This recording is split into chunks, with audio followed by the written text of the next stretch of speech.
চিন্তা করো একবার আম্মু, চেনা নাই জানা নাই, বুবুর ছবি একে বসে রয়েছে, কত বড় বদপোলা। আমিও দিছি ছবিটা নষ্ট করে। তবে বুবু, তুই যদি ওই পোলার চেহারাটা একবার দেখতি, মনে হইতেছিল কেউ যেন ওর বুকে ছুরি দিয়ে আঘাত করছে। আমি দেখবো কেমনে? আমি কি চোখে দেখতে পারি? তুই না দেখলেও পোলাটা তোরা ঠিকই দেখছে। আম্মা, পোলাটারে যদি তখন তুমি দেখতা, বুবুর দিক এমন ভাবে তাকায় ছিল, মনে হইতেছিল আসমান থেকে নাইমা আসা কোনো পরীরে দেখতেছে।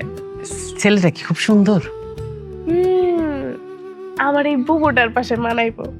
এই আজে বাজে কথা বস কেন? ঘরে চল। ও মা, লজ্জা পাইতেছো কেন? চলো চলো চলো। আস্তে, আস্তে। পরিমা, হ্যাঁ পরিমা, বাচ্চাটা ধরো। না